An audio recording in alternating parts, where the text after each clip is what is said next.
আসসালামু আলাইকুম রহমতুল্লাহ। রামাদান ইন্সপিরেশন সিরিজে আপনাদেরকে স্বাগত। আমরা আলোচনা করছি প্যারেন্টিং নিয়ে। আজকে আমরা যে বিষয়টার উপর আলোচনা করব সেটা বাচ্চাদের ডেভেলপমেন্টের জন্য অত্যন্ত গুরুত্বপূর্ণ একটা ব্যাপার। আমরা জানি যে একজন মানুষের তার হচ্ছে সুন্দর পরিবর্ধনের জন্য সুন্দর একটা পরিবেশ দরকার হয়। সেখানে সেটা তার ফিজিক্যাল ডেভেলপমেন্টের জন্য যেমন দরকার, তেমনি মেন্টাল ডেভেলপমেন্টের জন্যও দরকার। ফিজিক্যাল এনভায়রনমেন্ট যখন সুন্দর হবে সেটা তখন মুডকে আপলিফট করতেও সাহায্য করবে। সো মেন্টাল হেলথের ইমপ্রুভমেন্টের জন্য ফিজিক্যাল এনভায়রনমেন্টের গুরুত্বটাও অনেক বেশি। যখন হচ্ছে আহ, আমরা ফিজিক্যাল এনভায়রনমেন্টের কথা চিন্তা করি, আমরা চিন্তা করি সুন্দর একটা পরিবেশ, গোছানো ঘর, আলো ঝলমলে ঘর এবং সব কিছু সাজানো গোছানো রয়েছে, এলোমেলো বিশৃঙ্খল নাই। এই জিনিসগুলো যেমন গুরুত্বপূর্ণ, তার সাথে সাথে এটাও গুরুত্বপূর্ণ যে আমাদের চারপাশের এনভায়রনমেন্ট, ফিজিক্যালের বাইরে যে এনভায়রনমেন্টটা, যে বাচ্চা কোন পরিবেশের মধ্যে বড় হচ্ছে, তার আশেপাশে কারা রয়েছে, কোন ধরনের মানুষ সে চারপাশে দেখতে পাচ্ছে, কী ধরনের রিলেশনশিপ তার আছে ফ্যামিলি মেম্বারদের মধ্যে, এই এনভায়রনমেন্টও আসলে খুবই গুরুত্বপূর্ণ। সো সারাক্ষণ এমন ফ্যামিলি মেম্বারের সাথে কাটানো যারা হচ্ছে প্রতিনিয়ত হচ্ছে রাগ করছে, একজন আরেকজনকে লজ্জা দিচ্ছে, সারাক্ষণই হচ্ছে একজন আরেকজনের ক্রিটিসাইজ করছে, কখনোই কোনো ব্যাপারে সাপোর্ট দিচ্ছে না, কখনোই তাদের মধ্যে রাহমা, মার্সি অথবা কম্পেশন দেখা যাচ্ছে না, এ ধরনের পরিবেশে যখন কোনো বাচ্চা বড় হবে তখন তার মেন্টাল হেলথ এফেক্টেড হবে, তার অ্যাংজাইটি বাড়বে এবং যত বড় হবে তত বেশি তার মধ্যে ডিপ্রেশনটাও বাড়তে থাকবে।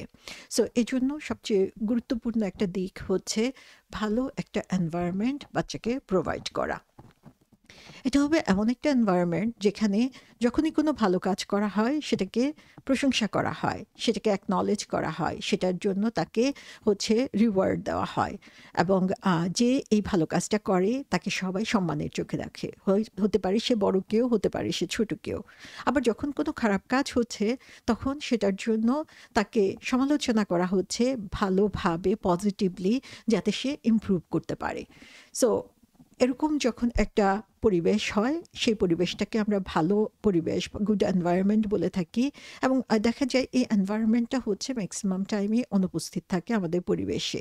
আমরা খুব চেষ্টা করি বাচ্চাকে আপব্রিং করার জন্য, বাচ্চার পড়াশোনা, বাচ্চার প্রয়োজন পূরণ করার জন্য, তার যখন যা কিছু লাগে সমস্ত কিছু দেওয়ার জন্য, কিন্তু সে কোন এনভায়রনমেন্টের মধ্যে বড় হচ্ছে সেটার উপরে আমরা খুব বেশি ফোকাস করি না।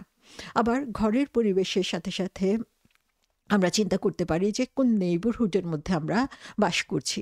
যদি সেখানে মুসলিম ফ্যামিলি না থাকে, অথবা মুসলিম ফ্যামিলি রয়েছে তারা হচ্ছে প্র্যাকটিসিং মুসলিম না, অথবা তাদের মধ্যে আমরা জানি যে এমন কিছু বৈশিষ্ট্য রয়েছে যেগুলো আমার বাচ্চার মাঝে আমি দেখতে চাই না, সে ধরনের নেইবারহুড থেকে, সে ধরনের মানুষ থেকে আসলে আমাদেরকে দূরে সরে থাকার জন্য চেষ্টা করতে হবে। আমরা এমন কোনো জায়গায় আমরা থাকবো, এমন কোনো এরিয়াতে আমরা থাকবো যেখানে আমরা জানি যে সেখানে অনেক মুসলিম রয়েছে, ফ্রেন্ডলি নেইবারহুড রয়েছে, আশেপাশে মসজিদ রয়েছে, ইসলামিক সেন্টার রয়েছে, যেগুলো হচ্ছে বাচ্চাকে বিভিন্ন ক্রিয়েটিভ অ্যাক্টিভিটিতে হেল্প করবে। আবার এক্সাম্পল হিসেবে বলা যায় এমন এনভায়রনমেন্টের কথা যে আমার বাচ্চাকে আমি কোনো অ্যাক্টিভিটিসে দিতে যাচ্ছি, কোনো স্পোর্টসের মধ্যে দিতে যাচ্ছি, সেখানে আমি খুঁজবো যেখানে হচ্ছে ইসলামকে প্র্যাকটিস করা হয়ে থাকে, ইসলামিক এনভায়রনমেন্ট যেখানে রয়েছে। তাহলে বাচ্চা সেখানে আদার অ্যাক্টিভিটিসের সাথে, স্পোর্টসের সাথে সাথে ইসলামিক ম্যানার শিখবে, মুসলমানদের সাথে চলাফেরা করতে শিখবে এবং সেটা তার আপব্রিঙ্গিংয়ে হেল্প করবে। সো বাচ্চা কাদের সাথে মিশবে, কাদের আশেপাশে বড় হচ্ছে, সেই জিনিসটা হচ্ছে খুবই ইম্পর্টেন্ট একটা ভালো প্যারেন্টিংয়ের জন্য, একটা ভালো বাচ্চা গড়ে তোলার জন্য। এবং আমরা যেমন বাচ্চার জন্য ফোকাস করি যে তাকে ভালো কাপড় দিতে হবে, তাকে মজাদার খাবার দিতে হবে, তাকে একটা কমফোর্টেবল ঘর দিতে হবে, তেমনিভাবে আমাদেরকে ফোকাস করতে হবে বাচ্চার অ্যাটিটিউড এবং বিহেভিয়ারের উপরে, তার গুড ম্যানারের উপরে, আদব কায়দার উপরে, এবং সেটার জন্য আমাদেরকে ভালো এক্সাম্পল তাদের আশেপাশে রাখতে হবে, তাহলেই হচ্ছে তারা সেটা অ্যাচিভ করতে পারবে। গুড এনভায়রনমেন্ট বলতে আমরা কি বুঝি? গুড এনভায়রনমেন্ট বলতে একজন মুসলমান হিসেবে আমাদের চোখের সামনে ভেসে ওঠে একটা কোরআনিক এনভায়রনমেন্ট। রাসূল সাল্লাল্লাহু আলাইহি ওয়াসাল্লাম বলেছেন, "তোমাদের মধ্যে সেই হচ্ছে উত্তম যে কোরআন শিখে এবং কোরআন শিখায়।" তার মানে হচ্ছে যেই এনভায়রনমেন্টে সবসময় কোরআনকে ফোকাস করে লাইফস্টাইল চালানো হয়, সেই এনভায়রনমেন্টটাই হচ্ছে বেস্ট। সেখানে সবাই কোরআন শিখছে, সবাই সেখানে কোরআনকে একে অপরকে শিখানোর জন্য চেষ্টা করছে, কোরআনকে নিজেদের লাইফের মধ্যে নিয়ে এসেছে। আমরা জানি যে রাসূল সাল্লাল্লাহু আলাইহি ইসলামের ব্যাপারে যখন আয়েশা রাদিয়াল্লাহু আনহাকে জিজ্ঞাসা করা হয়েছিল যে রাসূল সাল্লাল্লাহু আলাইহি ইসলামের জীবন সম্পর্কে বলার জন্য, তখন তিনি বললেন যে, "তোমরা কি কোরআন পড়ো নাই?" অর্থাৎ কোরআনই হচ্ছে রাসূল সাল্লাল্লাহু আলাইহি ইসলামের জীবন, এবং এটাই হওয়া উচিত আমাদের সবার এক্সপেকটেশন, যে আমাদের লাইফটা গড়ে উঠবে কোরআনের আলোকে।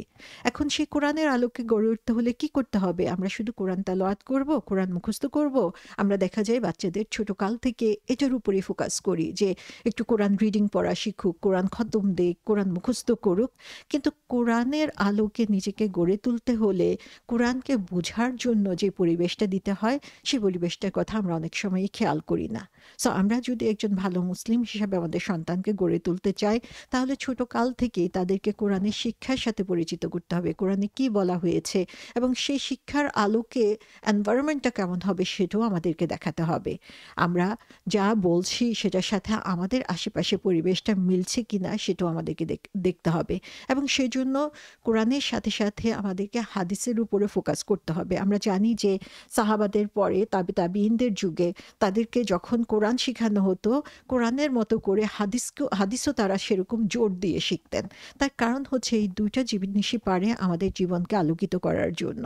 সো আমাদের গুড এনভায়রনমেন্ট হবে যেটা হচ্ছে কোরআন নির্ভর। সবখানে আমরা কোরআনের একটা প্রভাব দেখতে পাবো। সেটা হবে হাদিস নির্ভর। আমরা দেখতে পাবো হাদিসকে চলমান অবস্থায় আমাদের জীবনের মধ্যে। সেজন্য হচ্ছে এর যে শিক্ষাগুলো সেগুলোকে আমাদের জীবনের মধ্যে নিয়ে আসতে হবে, এবং সেটা বাচ্চাদের মতো করে সুন্দরভাবে তাদের সামনে আমাদেরকে উপস্থিত করতে হবে। সো আমরা প্যারেন্ট হিসাবে সবাই হচ্ছে আমাদের সবারই দায়িত্ব হচ্ছে যে বাচ্চাদের যত্ন নেওয়া, এবং তার সাথে সাথে বাচ্চাদেরকে হচ্ছে সুন্দরভাবে বেড়ে ওঠার জন্য সাহায্য করা, এবং সেই পরিবেশটা তৈরি করে দেওয়াটাই হচ্ছে একজন বাবা মা হিসাবে আমাদের কাজ। এবং কিভাবে বাচ্চারা সেই জিনিসটা শিখবে, ইসলামিক হোম এনভায়রনমেন্ট তৈরি করার মাধ্যমে আমরা তাদের জন্য সেটাকে সহজ করে দিতে পারি। সো একটা গুড এনভায়রনমেন্টের জন্য আমাদের যে জিনিসটা লাগবে, টিম ওয়ার্ক, যে একসাথে ফ্যামিলি হিসাবে আমরা কাজ করব, সেই জিনিসটা হচ্ছে আমাদের এনভায়রনমেন্টের মধ্যে নিয়ে আসতে হবে। আমি আমার বাচ্চাকে বললাম যে, "হ্যাঁ, যাও নামাজ পড়তে যাও।" অথচ আমি নামাজ পড়ছি না। আমি আমার বাচ্চাকে বলছি যে, "হ্যাঁ, কোরআন পড়ো, কোরআন পড়তে শিখো।" আমি নিজে কোরআন ওপেন করছি না। বাচ্চাকে বলছি, "তুমি কোরআন হিফজ করো।" কিন্তু বাচ্চা কখনো দেখে না আমি কোরআন হিফজ করতে। তাহলে কখনোই তার মধ্যে সেটার প্রতি যে অ্যাফেকশন তৈরি হবার কথা, সেটা তৈরি হবে না। সো ফিলিং অফ টুগেদারনেস, আমরা অ্যাজ এ ফ্যামিলি সবকিছু একত্রে করব, এবং নিজেদের মধ্যে যে বন্ধনটা, সেই বন্ধনটা তারা অনুভব করতে পারবে। এ ধরনের এনভায়রনমেন্ট আমরা ক্রিয়েট করার জন্য চেষ্টা করব। সো এই এনভায়রনমেন্টটা ক্রিয়েট করার জন্য আমরা যেটা করতে পারি সেটা হচ্ছে যে আমরা ফ্যামিলি মেম্বাররা সবাই মিলে একটা ফ্যামিলি ট্রেডিশন আমরা তৈরি করব, যে আমরা উইকেন্ডে কি করব, আমাদের ফ্যামিলি নাইটে আমরা কি করব, ঈদের সময় আমরা কি করব। সো বিভিন্ন ইভেন্টে, সেটা উইকলি, ডেইলি, উইকলি অথবা অ্যানুয়ালি, যখনই যে ইভেন্ট হয় সেখানে হচ্ছে বাচ্চাদেরকে ইনভলভ করে আমরা সেই ইভেন্টটাকে সাজানোর জন্য চেষ্টা করব। সো সেখানে আমরা ছোট বাচ্চাদেরকে লিড নেওয়ার সুযোগ দিব, তারা প্ল্যান করবে, তারা কাজের মধ্যে ইনভলভ হবে। যারা একটু টিনেজার, তখন তাদের একটা সে থাকবে, সেই সেটা আমরা গ্রহণ করব, এবং তারা কিভাবে চাচ্ছে প্রোগ্রামটা সে অনুযায়ী সাজানোর জন্য চেষ্টা করব। তো অ্যাজ এ ফ্যামিলি আমরা সবাই মিলে ব্রেইন স্টর্ম করব প্রোগ্রামটা, এবং তারপরে সবাই মিলে সেটাকে ফুলফিল করার জন্য চেষ্টা করব। এবং এটা আমরা হচ্ছে রোটেশনালি নিতে পারি, যে এক এক সময় এক একজনের দায়িত্বে থাকবে যে সে এই প্রোগ্রামটা সাজাবে সবার সাথে কথা বলে। সো এখানে হচ্ছে ফ্যামিলিকে একত্র করে নিয়ে আসার একটা চেষ্টা আমাদেরকে থাকতে হবে। সেকেন্ডলি আমরা চেষ্টা করতে পারি যে কোয়ালিটি টাইম স্পেন্ড করা। এগুলো আমরা আগেও আলোচনা করেছি। এনভায়রনমেন্ট ক্রিয়েট করার জন্য আবার সেই সেম জিনিসগুলো চলে আসতেছে, যে একসাথে নামাজ পড়া, একসাথে খেলা, একসাথে কোনো স্পোর্টস করা, ইভেন এক্সারসাইজ করতে গেলে একসাথে করা, রান্না করতে গেলে সে রান্না হচ্ছে একসাথে করা। সো ফ্রাইডে নাইট অথবা হচ্ছে ছুটির দিনে সবাই একসাথে কোনো কিছু মজা করে করা। So quality time spend spend করার জন্য চেষ্টা করা, এবং যখনই আমরা কথা বলছি, একে অপরের কথা শুনছি, সমস্ত কিছু হচ্ছে আমরা একসাথে একে অপরের প্রতি রেসপেক্ট এবং ভালোবাসা দেখিয়ে করব। ইভেন আমরা মুভি নাইট করতে পারি, ভালো মুভি আমরা একসাথে বসে দেখতে পারি, যেটা হচ্ছে বাচ্চারা এনজয় করবে, বাচ্চাদের মুভিগুলা বা যে মুভিগুলো হচ্ছে এডুকেশনাল সেগুলো দেখার মাধ্যমে। সো এটা হচ্ছে আমাদের একটা কোয়ালিটি টাইম স্পেন্ড করার জন্য একসাথে হওয়ার প্ল্যানটা আমাদের রেগুলার থাকতে হবে। থার্ড, আমরা যে কাজটা করতে পারি সেটা হচ্ছে আমরা ফ্যামিলি হিসাবে কিছু ডিসিশন মেক করা, যেমন হচ্ছে ডিনার রেডি করা, যে রাতের খাবারটা আমরা সবাই একসাথে তৈরি করব, অথবা এক এক সপ্তাহে এক একজনকে রাতের খাবার রেডি করার দায়িত্ব দেওয়া বাচ্চাদের মধ্য থেকে, এবং সেখানে তাদেরকে আমরা হেল্প করলাম। তাহলে বাচ্চারা শিখবে যে হ্যাঁ, বাবা মা যখন করছে তখন তারাও এসে তাদেরকে হেল্প করবে। অথবা ফ্যামিলি ভ্যাকেশন, সেটার জন্য আমরা প্ল্যান করলাম এবং সেখানে বাচ্চাদেরকে ইনভলভ করলাম। সো বাচ্চারাও সেখানে কিছু কন্ট্রিবিউট করলো এবং সেভাবে আমরা হচ্ছে একসাথে ছুটি কাটানোর প্ল্যান করলাম। তারপরে আমরা আরেকটা কাজ করতে পারি, সেটা হচ্ছে যে যখনই আমরা একসাথে কাজ করব তখনই হচ্ছে সবাই সবাইকে আল্লাহর কথা স্মরণ করিয়ে দিব, যে কিভাবে হচ্ছে আল্লাহ সুবহানাহু ওয়া তাআলা এই কাজটা পছন্দ করেন, এই কাজটা করার সময় রাসূল সাল্লাল্লাহু আলাইহি ওয়াসাল্লাম কি করতেন। সো এরকমভাবে একটা বারাকাপূর্ণ এনভায়রনমেন্ট আমরা তৈরি করতে পারি ফ্যামিলির মধ্যে এই একসাথে কাজ করার মাধ্যমে। সেকেন্ডলি, আমরা যে জিনিসটার উপরে ফোকাস করব এই গুড এনভায়রনমেন্ট তৈরিতে, সেটা হচ্ছে যে সবাইকে উন্মুক্ত মনে আলোচনা করার সুযোগ দেওয়া। এই বিষয়টা আমরা আগেও আলোচনা করেছি। আমরা দেখি এখন এনভায়রনমেন্ট ক্রিয়েট করার জন্য ঠিক এই জিনিসগুলোকে আবার আমরা কম্বাইন্ডলি নিয়ে এসেছি। সো এটার জন্য আমরা একটা ওয়ে আমরা অ্যাপ্রোচ করতে পারি, সেটা হচ্ছে যে একটা কনভারসেশন, মিনিংফুল কনভারসেশন শুরু করার জন্য একটা ওপেন এন্ডেড কোশ্চেন, যে ইয়েস নো দিয়ে অ্যান্সার করে ফেলবে বাচ্চারা, সেরকম কোশ্চেন না, বরং তাদেরকে কিছুটা হলেও এক্সপ্লেন করতে হবে, বলতে হবে, ইনভলভ হতে হবে, সে ধরনের কোশ্চেন করা।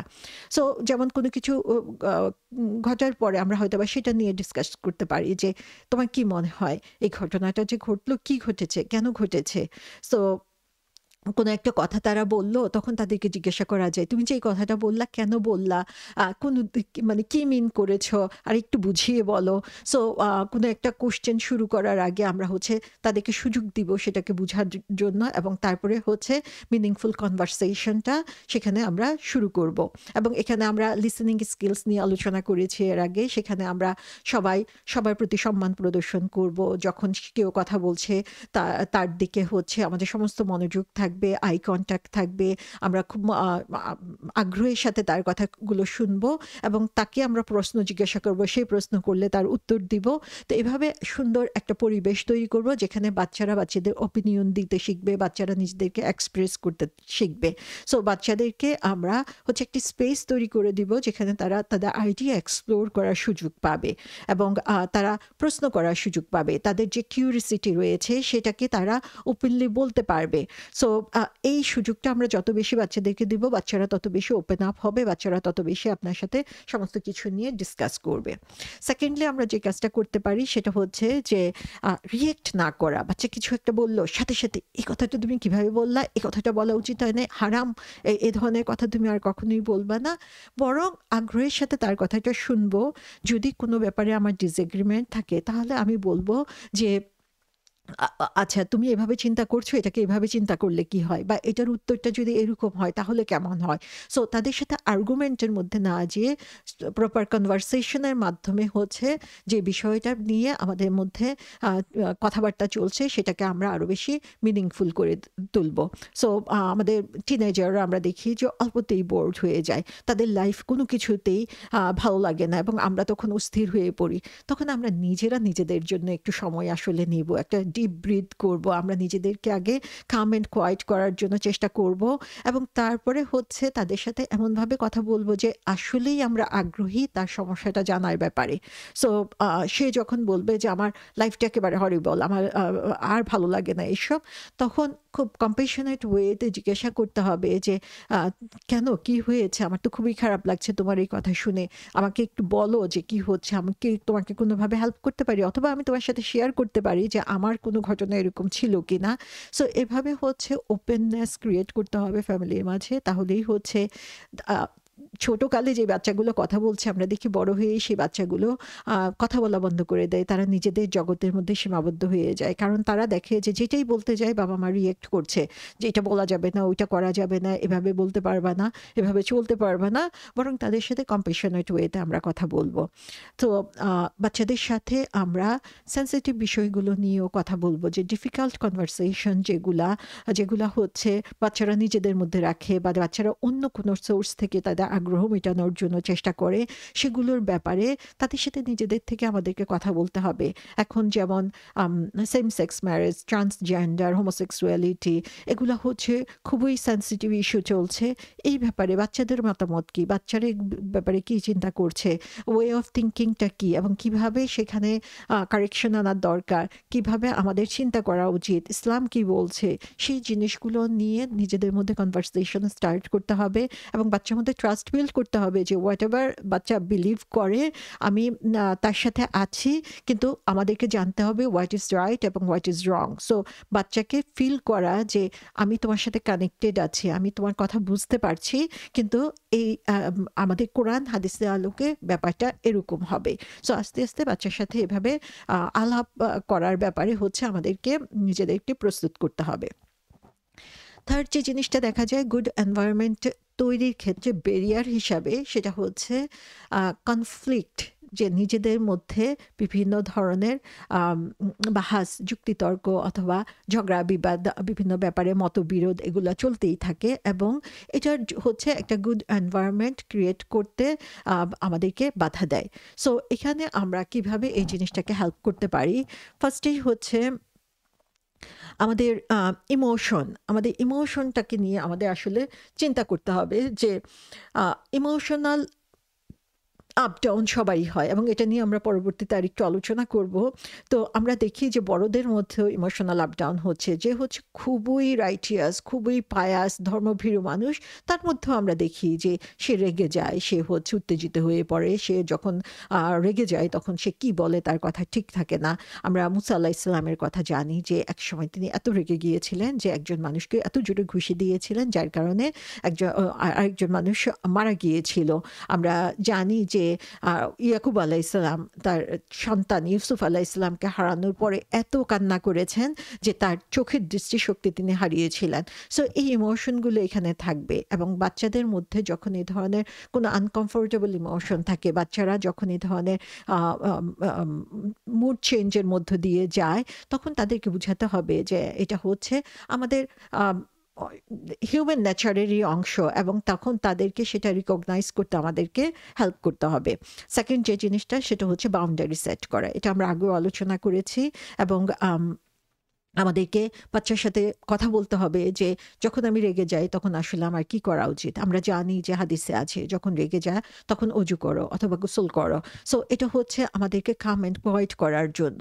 সো বাচ্চার সাথে আমরা এই জিনিসগুলো আলাপ করব যে হ্যাঁ, যখন আমাদের এ ধরনের এক্সট্রিম লেভেলে আমরা চলে যাই, যখন অন্যদের কোনো কারো কথা ভাল লাগে না, আমি রেগে যাচ্ছি, ফ্রাস্ট্রেটেড হয়ে যাচ্ছি, তখন আমাদের রুলস কি হবে, আমাদের কি করা উচিত। আমাদের কোনো এক্সকিউজ নাই যে আমরা আমাদের মনের ভিতরে যা আছে সমস্ত কিছু বের করে দিব এবং অন্যকে হার্ট করব, আমরা খারাপ শব্দ ইউজ করব, ভায়োলেন্স হব, কাউকে অ্যাটাক করব, কাউকে আঘাত করব, এটার কোনো সুযোগ নাই। বরং তখন বাচ্চার সাথে আমি কম্প্যাশনেট ওয়েতে কথা বলবো যে কি হয়েছে, তোমার কি আজকে এমন কিছু হয়েছে যেটা তোমাকে বেশি বিরক্ত করছে, আম্মুকে কিছু বলেছি, আব্বুকে কিছু বলেছি, আমাদের এখন আসলে কি করা উচিত, কিভাবে আমরা এই সিচুয়েশনটাকে ট্যাকল করতে পারি।